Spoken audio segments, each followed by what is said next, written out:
Bonjour, dans cette vidéo, on va vous présenter un exemple de projection des forces. Donc, on applique la deuxième loi de Newton.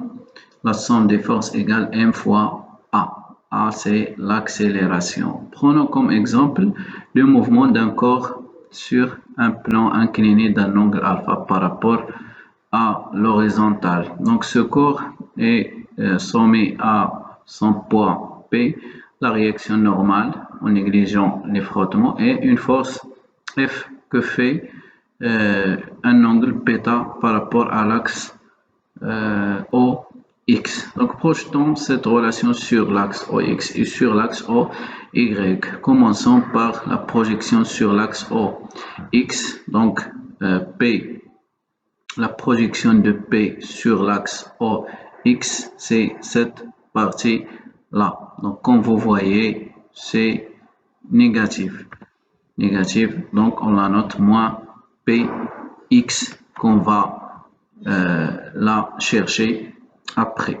Plus la projection de R sur l'axe OX, on la note R de X. Plus F de X, la projection de F sur l'axe OX, c'est cette partie-là. Donc c'est une partie positive, on la note plus F de X. Donc cherchons égale M fois la projection de A sur OX, on la note AX. Donc cherchons P de X, R de X et F de X. P de X, pour calculer P de X, on choisit le triangle P de X, P et ce côté. L'angle, cet angle, c'est alpha, c'est la même que l'angle alpha que fait le plan incliné avec l'horizontal.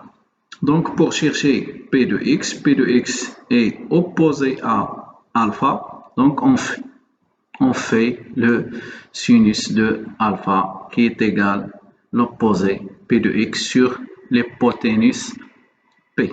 Donc, on trouve P de X égale P fois sinus alpha. F de X. Donc, pour calculer F de X, on utilise ce triangle.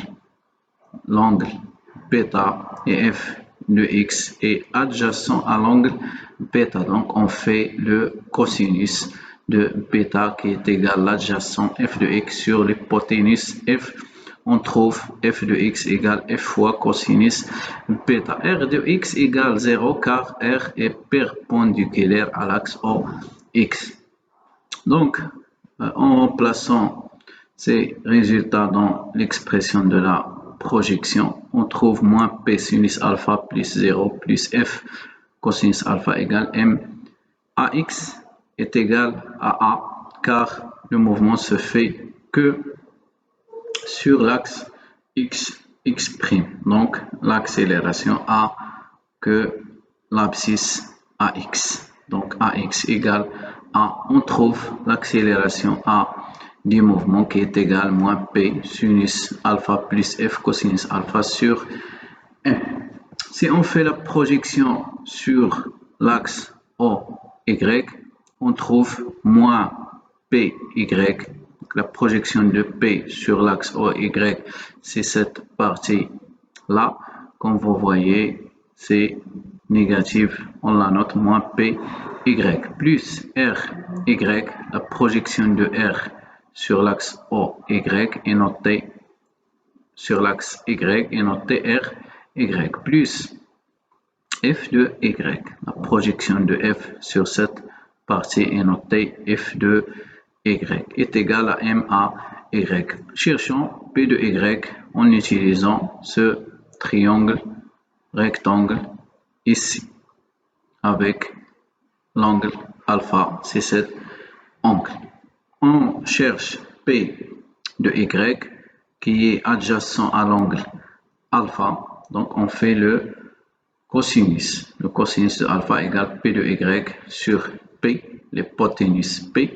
Donc P de Y c'est P cosinus alpha. F de Y. Pour calculer F de Y, on utilise ce triangle avec l'angle bêta, c'est la même que cet angle. Donc, pour calculer f de y, on fait le sinus car f de y est opposé à bêta. Donc, sinus bêta égale f de y sur f. Donc, f de y égale f fois sinus bêta r. R de y égale r car r est confondu avec l'axe OY et dans le même sens que l'axe OY. AY, l'accélération AY égale 0 car le mouvement se fait que sur l'axe x prime.